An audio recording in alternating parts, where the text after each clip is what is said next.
कधी कधी गाव खूप शांत दिसतं, पण त्या शांततेच्या आड एक धोकादायक वास्तव हळूच आकार घेत असतं. कराड तालुक्यातील पाचपुतेवाडी, अवघी सुमारे 400 लोकसंख्या असलेलं एक साधंसं शांत गाव.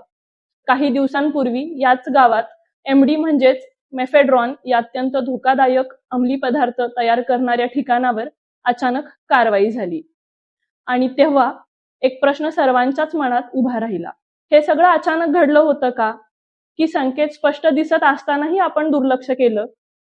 हे वेळीच थांबवता आलं असतं का, जर आपण थोडे अधिक जागरूक असतो तर? आज अंमली पदार्थ तयार करणारे गुन्हेगार मोठ्या शहरांपुरते मर्यादित राहिलेले नाहीत. ते आता दुर्गम भागामध्ये, रिकाम्या शेडमध्ये, रानातील खोल्यांमध्ये, ओसाड वस्त्यांमध्ये, अगदी जनावरांच्या गोठ्यांमध्येही आपले अड्डे उभारत आहेत. तिथून निघणारा केमिकलचा उग्र वास, रात्रीची सतत होणारी ये-जा, ड्रम, पाईप, काचेची भांडी, बर्फाच्या लाद्या, अनोळखी काचेचे बरेच साहित्य, कामगारांसारखे दिसणारे पण ओळखीचे नसलेले लोक, वाहनांची संशयास्पद ये-जा, हे सगळं योगायोग नव्हताच खरं. ते संकेत होते, पण वेळ निघून गेली. आणि लक्षात ठेवा, हे ड्रग्ज इथेच थांबत नाहीत.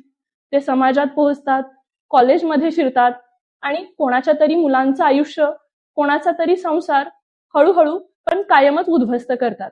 कदाचित तुमचाही. म्हणून मी एक गोष्ट अत्यंत ठामपणे सांगू इच्छिते.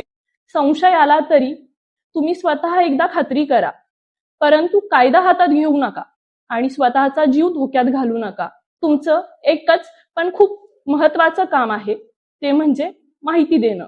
जवळचं पोलीस स्टेशन, 112 टोल फ्री आपत्कालीन क्रमांक, पोलिसांचा अधिकृत व्हॉट्सअप नंबर. तुमची ओळख पूर्णपणे गोपनीय ठेवली जाईल आणि खात्रीशीर माहिती देणाऱ्यांना सातारा जिल्हा पोलीस प्रशासनाकडून रोख स्वरूपात बक्षीस दिले जाईल.